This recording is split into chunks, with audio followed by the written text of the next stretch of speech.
जय श्रीराम, हर हर महादेव. मी सचिन पाटील. बोगदेव घाटामध्ये एका 21 वर्षीय तरुणीवर बलात्कार झाला. तिच्या मित्रासोबत ती घाटामध्ये फिरायला गेली असताना रात्रीच्या सुमारास 3 नराधमांनी येऊन स्वतःला मानवाधिकार आयोगाचे कार्यकर्ते स्वतःला सांगितलं त्यांनी आणि त्यानंतर चाकूच्या धाकावर त्या मुलीला फरफटत नेऊन तिच्यावर बलात्कार केला. त्या मुलाला त्याच्या कमरेच्या पट्ट्याने आणि शर्टाने बांधून ठेवलं. घटनास्थळी रक्त सांडलेलं होतं. बांबू पडलेला होता. ज्या बांबूने त्या मुलाला मारहाण झाली असेल असा एक अंदाज आहे. आणि अजूनही ते 3 मुलं फरार आहेत. त्यांचा काही थांगपत्ता लागलेला नाही. पोलीस चौकशी करत आहेत. राजकीय वातावरण पेट घेतंय. याच्यावर राजकारण होतंय. आदरणीय शरदचंद्रजी पवार साहेब, त्यांच्या सुकन्या सुप्रियाताई सुळे यांनी त्या जागेची पाहणी केली. त्या जागेची पाहणी केल्यानंतर काही राजकीय टिप्पण्या केल्या. महाराष्ट्रामध्ये शक्ती कायदा लागू व्हावा अशी मागणी केली.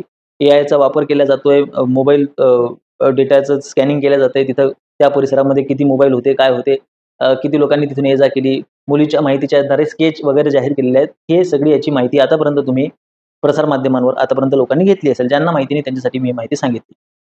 मूळ प्रश्न कायमस्वरूपी तिथंच राहतो, की ह्या घटना महाराष्ट्रात थांबणार आहेत की नाहीत? किंवा भारतामध्येही ह्या घटना ज्या पद्धतीनं होत आहेत, त्याच्या मागची नेमकी कारणं काय आहेत?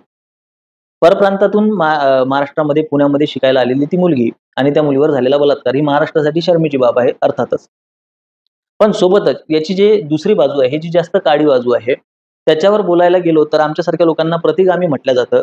आज आम्ही याच्यावर बोलू शकतो. कदाचित उद्या असं बोलल्यानंतर आम्हाला जेलसुद्धा होऊ शकते, की तुम्ही अशा पद्धतीनं स्त्रीवादी लोकं म्हणजे फेमिनिझम ती लोकं आम्हाला म्हणतील, की तुम्ही अशा पद्धतीने युक्तिवाद कसा करू शकता? स्वरा भास्करच्या हातात एक पोस्टर आहे. ते चित्र मी तुम्हाला दाखवतो. मेरी राते मेरी सडके म्हणून. स्त्री स्वतंत्र आहे. ती रात्री कितीही वाजता फिरू शकते. तिने कुठे जावं, कोणासोबत जावं हा तिचा व्यक्तिगत स्वतंत्र निर्णय आहे. यावर भाष्य करण्याचा अधिकार तुम्हाला नाही वगैरे, वगैरे आमच्यासारख्या लोकांना नेहमी सांगितलं जातं, की आम्ही स्त्रियांच्या कपड्यांवर भाष्य करू नये, त्यांनी कुठं जावं, कुठं जाऊ नये याच्यावर भाष्य करू नये, त्यांनी किती वाजता बाहेर फिरावं, किती वाजता फिरू नये याच्यावर आम्ही भाष्य करू नये, असं कायमस्वरूपी सांगितलं. म्हणजे या विषयावर बोलूच नये, या विषयावर भाष्यच करू नये. भविष्यात म्हणजे आता तिरहित म्हणून आमच्यावर बंदी आणल्या जाते. भविष्यात स्वतःच्या आई-वडिलांवर ही पोरं केसेस करायला लागतील, की माझ्या वडिलांनी मला रात्री बाहेर पडू दिलं नाही म्हणून मी माझ्या बापावर केस करतो आणि कोर्ट आपलं न्यायालय, आपलं सन्माननीय न्यायालय सुद्धा तशा पद्धतीच्या केसेस घेऊन आई-वडिलांना शिक्षा करायला सुद्धा भविष्यात मागे-पुढे पाहणार नाही. माझे शब्द आहेत, लिहून घ्या. ज्या पद्धतीनं, ज्या ताकदीनं, ज्या वेगानं आपण स्वतःच्या ऱ्हासाकडे, स्वतःच्या विनाशाकडे जातोय. आपण एक गोष्ट लक्षात घेतली पाहिजे, की स्वतःच्या पायाला चटके लागत असताना संपूर्ण पृथ्वीवर चांबडं आथरायची जी भाषा आपण करतोय, की पुरुषांनी त्यांची मानसिकता बदलावी, पुरुषांनी स्वतःचे विचार बदलावे, स्त्रियांनी रात्री कितीही वाजता बोंबलत फिरलं तरी त्यांना कुठल्याही पद्धतीचा धोका उद्भवू नये. हे ऐकायला खूप छान वाटतं. सुंदर वाटतं, की बाबा खरोखर हे जग इतकं सुंदर असलं पाहिजे.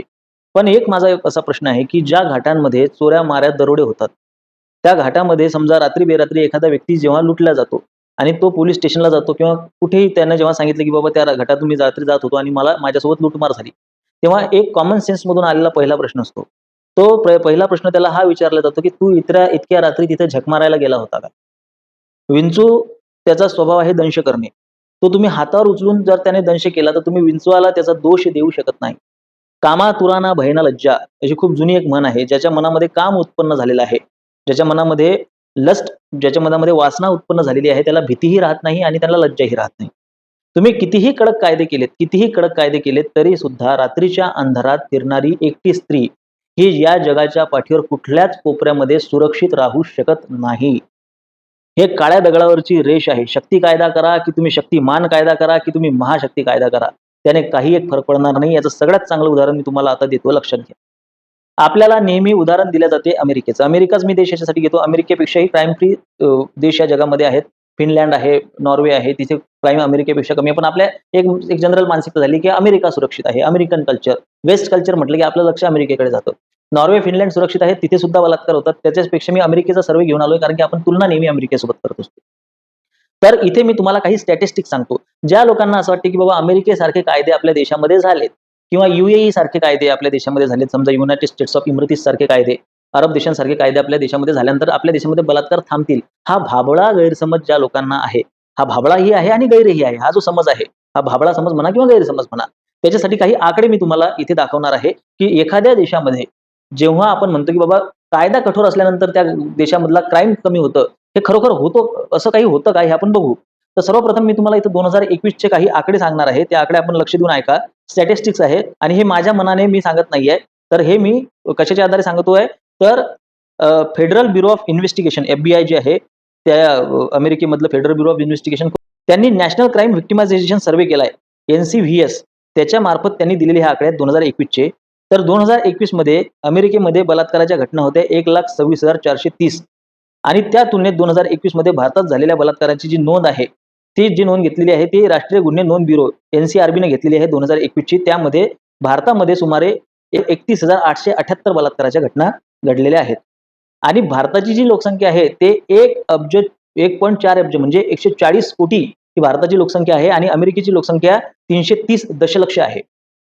आता यावरून आपण एक लक्षात घ्या की कमी लोकसंख्या असलेली अमेरिका, त्यामध्ये भारतापेक्षा काही पटीने जास्त बलात्काराचे आकडे इथे आलेले आहेत. तुम्ही म्हणाल की बाबा भारतामध्ये बलात्कार होतात त्याची नोंद होत नाही, तर अमेरिकेमध्ये सुद्धा 25 ते 30% बलात्कारांची नोंद होत नाही. या बलात्कारांमध्ये पुरुषांवर होणाऱ्या बलात्कारांचा आकडा वेगळा आहे अमेरिकेमध्ये. त्यामुळे ज्या लोकांना असं वाटते की कायदा कठोर झाल्यामुळे स्त्रिया सुरक्षित होतील, त्यांनी कुठल्याही देशाचे एक स्टॅटिस्टिकल सर्व्हे काढा. त्या देशाने प्रत्येकाने आपापल्या देशामध्ये होणाऱ्या क्राईमचा सर्व्हे केलेला असतो आणि ऑथेंटिक आकडे तुम्हाला कुठेही मिळून जातील. गुगलवर ऑथेंटिक आकडे एखाद्या ऑथेंटिक याने सर्व्हे केलेला असतो किंवा AI ला तुम्ही जरी हा प्रश्न विचारला तरी तुम्हाला ते भेटून जातील. तर एखाद्या ऑथेंटिक संस्थेने केलेला एक ऑथेंटिक सर्व्हे, एकदा सर्व्हे तुम्ही काढा आणि तुम्हाला समजेल की भारतामध्ये स्त्रिया असुरक्षित आहे, भारतामध्ये स्त्रियांवर बलात्कार होत आहेत, भारतामध्येच सगळं काही जे तुम्हाला दाखवलं जातंय, असं खरोखर चित्र आहे का? तर तुम्हाला लक्षात येईल की प्रत्येक देशाच्या स्वतःच्या स्वतंत्र समस्या आहेत. वर्किंग प्लेसवर होणारा जो लैंगिक छळ आहे त्याचं प्रमाण सर्वाधिक अमेरिकेमध्ये आहे, भारतापेक्षाही जास्त. बाल लैंगिक शोषणाचं प्रमाण सुद्धा अमेरिकेमध्ये जास्त आहे, भारतापेक्षाही. त्यामुळे आपण जे म्हणतो की इथे तुम्ही म्हणताय की बाबा स्त्रियांना मर्यादा असल्या पाहिजेत, इथे लहान मुलं सुद्धा सुरक्षित नाहीत.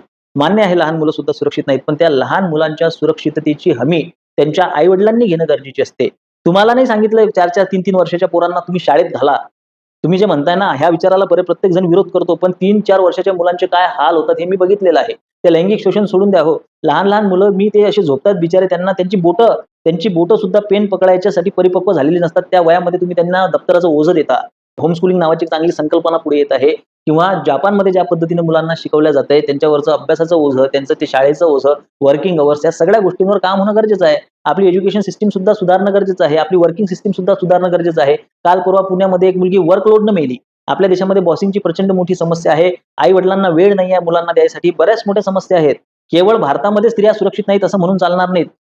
त्या संबंधातल्या अनेक समस्या पुढे आलेल्या आहेत. हे जे आधुनिकीकरण आपण जे अंधाधुंदपणे स्वीकारलेलं आहे, आधुनिकीकरण अंधाधुंदपणे जे आपण स्वीकारलेलं आहे, त्या आधुनिकीकरणाचे हे बळी आहेत, लक्षात घ्या. 20 वर्षाची, 18 वर्षाची, 17 वर्षाची मुलगी, तिला विचारू नका म्हणते मी कुठं चालली, तर तो माझा अधिकार आहे. या स्वरा भास्कर सारख्या बाया ज्या आहेत, ज्या आपल्या तरुणांची टाळकी फिरवत आहेत, तरुणींची, हे आपण लक्षात घेतलं पाहिजे. स्वतः एका मुस्लिम मुलासोबत तिने लग्न केलंय. फाद अहमद नावाचा हा जो हिचा नवरा आहे, करू देत, भले करू देत. आम्हाला काही समस्या नाही की तिने फाद अहमद सोबत लग्न केलं काय किंवा कोणासोबत केलं का. पण त्यांची जी प्रवृत्ती आहे यांच्याबद्दल मी तुम्हाला बोलतोय की बाबा नसलेले इश्यू समाजाला दाखवण्याची यांची जी वृत्ती आहे ही खूप घातक आहे. नसलेली इश्यू, नसलेल्या समस्या डोक्यात घालून देण्याची ही जी वृत्ती आहे, हा जो फाद अहमद आहे, हा जो हिचा नवरा आहे, याच्याबद्दल तुम्हाला एक गोष्ट सांगतो मी. हा फाद अहमद जो शिकलेला आहे तो Tata institute of social science मधून हा शिकलेला आहे. याने तिथले जे चेअरपर्सन होते रामदुराई यांच्या हातून एमफिल घेण्यास नकार दिला होता आणि तेव्हा तो चर्चेत आला होता आणि नंतर तो CAA NRCच्या विरोधातल्या प्रोटेस्टमुळे चर्चेत आला. या फहाद अहमदने जे पहिली त्याची ऍक्टिव्हिटी केली होती, जे पहिले त्याने जे त्याचं आंदोलन केलं होतं, ते आंदोलन कुठे केलेलं होतं, तर TISS मध्येच त्याने आंदोलन केलं होतं. Tata institute of social science मध्येच त्याने एक स्टुडंट युनियनमध्ये तो त्याचा लीडर होता आणि तिथे आंदोलन केलं होतं.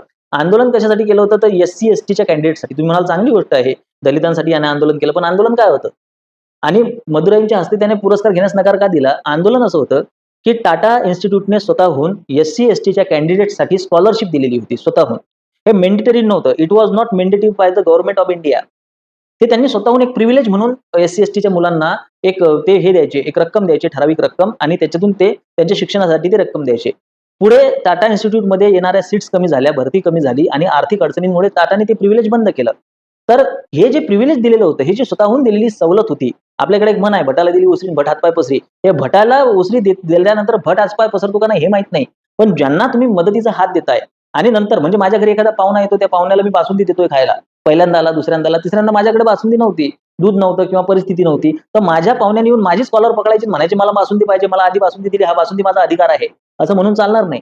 टाटाने स्वतःहून दिलेलं प्रिव्हिलेज टाटाने काढून घेतलं आणि हा बहादर तिथल्या SC STच्या मुलांना एकत्र करून तिथे आंदोलन करतोय, आंदोलनाला बसलाय. हे मानसिकता आपली पोरं लक्षात घेत नाहीये. जे ही जिहादी वृत्ती आहे, ते हे दलितांच्या खांद्यावर बंदूक ठेवून तुमच्यावर गोळ्या झाडतंय, ही मानसिकता आमच्या पोरांच्या लक्षात येत नाहीये. तर हा फहाद अहमद असो किंवा ही स्वरा भास्कर असो, ज्या पद्धतीने नॉन इश्यूजला म्हणजे रात्र माझी आणि सळका माझ्या असं म्हणून मुलींनी रात्र-रात्र बाहेर राहण्याचं हे जे ते प्रतिपादन करतायत. काही वर्षांपूर्वी अमित प्रतीक्षा हत्याकांड झालं होतं अकोल्याला. त्यामध्ये सुद्धा अशाच पद्धतीने मुलगा आणि मुलगी बाहेर जंगलात फिरायला गेले आणि त्या मुलीवर आळीपाळीने 17 ते 18 मुलांनी बलात्कार केले. त्यामध्ये शांतिदूतांची संख्या जास्त होती. नंतर त्यांना कापून टाकलं. मी खूप लहान असताना पोलीस टाईम नावाचा एक पेपर यायचा. त्या पेपरमध्ये मी बातमी वाचली होती, की पोरीचा तो क्लास चालतो येरवड्याच्या जंगलात, वासनेने डंख मारताच त्राण शिरते अंगात. हे मला टायटल सुद्धा त्याचं जसंच्या तसं आठवते. ते ऐकून मला थरकाप सुटला होता. मी लहान होतो. अशा पद्धतीच्या घटना कोयत्याने त्या मुलावर वार करण्यात आले, त्या मुलीवर बलात्कार करण्यात आला. त्यानंतर शक्ती मिलचं बलात्कार प्रकरण झालं. त्यानंतर बंगालमध्ये सुद्धा अशाच रात्री पबमधून येणाऱ्या एका मुलीवर असाच बलात्कार झाला होता. ती दारूच्या नशेत होती. या पद्धतीच्या बलात्कारांच्या समर्थनार्थ, की बाबा या मुलींच्या समर्थनार्थ, की ह्या मुली आहेत त्यांना वाटेल तसं वागेल, पिंक सारखे चित्रपट बनतात. त्यामध्ये तापसी पन्नू सारखी एक हिरोईन काम करते आणि आमचे महानायक अमिताभ बच्चनच्या तोंडी एक डायलॉग दिला जातो, की हमारे देश में घडी की सुइयां तुम्हारा कॅरेक्टर बताती है. म्हणजे सातच्या आत घरात जर का आली तर मुलगी सभ्य नाही तर असभ्य. म्हणजे आपल्या एक मानसिकता तयार करून दिलेली आहे, की मुलींनी बाहेर फिरलंच पाहिजे. जर का मुलगी एखादी सुधारणावादी विचाराची असेल तर तिने दारू पिलीच पाहिजे. तिच्या हातात सिगरेट असलीच पाहिजे. म्हणजे या पद्धतीची जी मानसिकता ठासून भरण्याचा हा जो प्रयत्न केला जातोय आमच्या ह्या जनरेशनमध्ये, आधुनिकतेच्या नावाखाली, स्वैराचाराच्या नावाखाली, स्वतंत्रतेच्या नावाखाली, हा इतका घातक आहे. वारंवार तेच, की बुरख्यातल्या मुलींवर सुद्धा बलात्कार होतो, लहान मुलींवर सुद्धा बलात्कार होतो. कपड्यांमध्ये काय आहे आणि रात्री फिरण्यामध्ये काय आहे. तर अपप्रवृत्ती ह्या सर्वत्र असतात. त्या अपप्रवृत्तींपासून वाचवण्याचं कर्तव्य हे त्यांच्या आई-वडिलांचं असतं. त्या आई-वडिलांनी त्याच्यावर लक्ष ठेवायचं असतं आणि ते लक्ष ठेवण्याचं काम पुरेपूर करत असतात. पण जेव्हा मुलांना पंख फुटतात, मुलं असो की मुलगी असो, जेव्हा त्यांना पंख फुटतात तेव्हा ते मोकळे होतात आणि मग ते स्वरा भास्कर सारख्या लोकांना स्वतःचं रोल मॉडेल म्हणून निवडतात. आज असे बरेचसे रोल मॉडेल, असे बरेचसे इन्फ्लुएन्सर समाजामध्ये आहेत आणि त्याच्यामुळे त्या वाम मार्गाला लागतात, गैरमार्गाला लागतात. रात्री बेरात्री 11, 11:30 वाजता बोगदेव घाटामध्ये माझ्यासारखा व्यक्ती सुद्धा जाणार नाही, लक्षात घ्या. मी पुरुष आहे, मी कोणाच्या बापाला घाबरत नाही. हल्ला सुद्धा झाला तरी मी मागं हटलो नाही. पण मी सुद्धा विचार करतो, की कशाला जायचं? एवढे मूर्खपणा आणि साहस याच्यामध्ये फरक असतो. मला जर काम असेल तर मी कुठेही जाईन. मी रात्री बेरात्री फिरतो. माझे 2006चं ओल्ड मॉडेल कार घेऊन फिरतो मी. कुठेही जातो.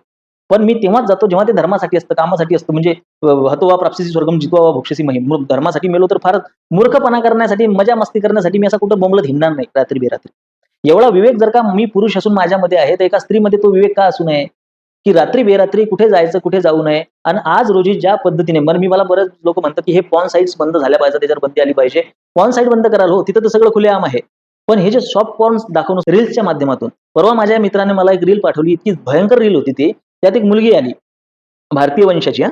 आणि ती मुलगी सांगते, की मुलींच्या फॅन्टसीज काय असतात, की आमच्या मुलींच्या फॅन्टसीज काय असतात, तर एकखट्टा 4 मुलांसोबत झोपणे, स्ट्रेंजर सोबत झोपणे आणि वेगवेगळे म्हणजे पार्टनर बदलणे, हे आमच्या फॅन्टसी आहेत. एक लक्षात घ्या, याचा काय परिणाम होतो? हे इन्फ्लुएन्सर्स आहेत. याने इन्फ्लुएन्स होते तरुण समाज, तरुण मनं इन्फ्लुएन्स होतात. 15-15, 16-16 वर्षाची मुलं अशा पद्धतीच्या रील्स पाहतात आणि स्ट्रेंजर सोबत झोपणे, ही गोष्ट त्यांच्या डोक्यामध्ये फिट होते, की बाबा ही मुलीची तर फॅन्टसी आहे. हे जे सॉफ्ट पॉर्न नावाचं हे जे एकदम कोर अश्लीलता ही जी समाजामध्ये पसरत आहे, ज्याच्या विरोधात तुम्ही काहीही करू शकत नाही. अशा रीलला तुम्ही रिपोर्टही केल्यानंतर काही फरक पडत नाही. अशी एक मानसिकता डार्क ह्युमरच्या नावाखाली, त्यानंतर अडल्ट जोकच्या नावाखाली अशा पद्धतीचे जे आपल्या 5-5, 6-6, 7-7, 8-8 वर्षाच्या 8-8 वर्षाच्या मुलांच्या हातामध्ये जे आपण मोबाईल दिलेले आहेत, त्या मोबाईलच्या माध्यमातून हे जे संस्कार ते ग्रहण करत आहेत, त्या संस्कारांचं काय? आपल्या अवतीभोवती सर्वत्र अश्लीलता पसरलेली असताना तुम्ही म्हणता, की महिलांनी, मुलींनी सुरक्षित असलं पाहिजे आणि पुरुषांनी त्यांच्या मानसिकता बदललेल्या पाहिजेत. कशा बदलतील? या मुलींच्या फॅन्टसीज ऐकून आमच्या पोरांच्या मानसिकता बदलणार आहेत. कारण प्रत्येक मुलीची फॅन्टसी असते हे गरजेचं आहे का? पण तशा पद्धतीचा इन्फ्लुअन्स त्यांच्यावर होतोय, तशा पद्धतीचा प्रभाव त्यांच्यावर पडतोय आणि त्याला कारण काय आहे? तर हे सोशल इन्फ्लुएन्सर स्वतःचं ॲसेट म्हणून, कंटेंटच्या नावाखाली ॲसेट म्हणून केवळ आपलं नितंब दाखवणाऱ्या मुली आणि त्या हलवून पैसे कमवणाऱ्या पोरी जर का आमच्या मुलांचे आदर्श असतील, छपरीगिरी करून डुकरासारखे केस असे लावून गावामधून ते केटीएम गाडी चांगली आहे, मला तिला बदनाम नाही करायचं. चांगला एखादा व्यक्ती सुद्धा ती वापरू शकतो, असं काही भाग नाही. आजकाल तर बुलेट सुद्धा छपरी वापरायला लागलेत. तर ते गाडी घेऊन फिरणारी पोरं जर का आमच्या पोरांचे सोशल इन्फ्लुएन्सरच्या नावाखाली जर का आदर्श बनत असतील, एसक्यू, वायक्यू, झेडक्यू झापूक-झुपूकसाठी आमच्या इथं डीजेनं जर का त्याच्या मिरवणुका निघत असतील, तर आम्ही विचार केला पाहिजे, की आमचा समाज कोण्या दिशेनं जातोय. गरिबीतून पुढे आला, गरिबीतून पुढे आला म्हणून आम्ही कोणालाही जर का डोक्यावर घेऊन नाचत असू आणि आमचे जर का ऑलिम्पिक गोल्ड मेडलिस्ट पाणीपुरी विकत असतील गावामध्ये कुठेतरी बसून, त्याला मोठमोठ्या क्रांतिकारकांच्या फॅमिलीज आज खितपत पडलेल्या आहेत. अशा या देशामध्ये जिथे चुकीचे आदर्श आमच्या डोळ्यापुढे उभे करून दिले जात आहेत, चुकीच्या पद्धतीने आमच्या पोरांना इन्फ्लुअन्स केलं जात आहे, त्या देशामध्ये आम्ही जर का एखाद्या वेळी अशी सल्ला देतो, की रात्री बेरात्री मुलींनी का फिरावं? स्वतःची सुरक्षितता त्यांनी का स्वतः जपू नये? तुम्ही त्यांना ते 10-10, 15-15 दिवसाची शिबिरं घेता आणि त्याच्यात त्यांना असं वाटतं, की आम्ही मिथुन चक्रवर्ती झालो का रजनीकांत झालो. त्याच्याऐवजी मिरचीची पूड ठेवायची, पेपर स्प्रे ठेवायचा, चांगल्या ॲक्युरेट आणि प्रॅक्टिकल टेक्निक्स त्यांना, डिफेन्स टेक्निक त्यांना शिकवायच्या, स्वतःला फिजिकल फिटनेससाठी त्यांना प्रवृत्त करायचं, घरी संस्कार द्यायचे, नामजप, गाथा, ज्ञानेश्वरी, त्याचा अभ्यास, मर्यादा ह्या सगळ्या गोष्टी त्यांना शिकवायच्या. हे सांगायचं सोडून जर का आम्ही म्हणत असू की पुरुषांनी त्यांच्या मानसिकता बदलल्या पाहिजेत, पुरुषांनी ते असं केलं पाहिजे, मुलींनी रात्री मोकळं फिरलं पाहिजे. स्वतःला हिंदुत्ववादी म्हणून घेणाऱ्या स्त्रिया सुद्धा अशा पद्धतीचं भाष्य करताना मला दिसतात, की आम्ही रात्री बेरात्री पुण्याच्या सडकांवर फिरायचो, आम्हाला काही धोका नव्हता, मुलींना फिरण्यावर बंदी नसली पाहिजे. रात्री 12, 1, 2 वाजता तुम्हाला करायचं काय असतं? आरोग्याच्या दृष्टिकोनातूनही ती गोष्ट चांगली नाहीये. रात्री लवकर झोपलं पाहिजे, सकाळी लवकर उठलं पाहिजे, कशा पद्धतीचा आहार घेतला पाहिजे, कशा पद्धतीचे विचार ठेवले पाहिजे, समाजाची निर्मिती कशा पद्धतीनं होईल.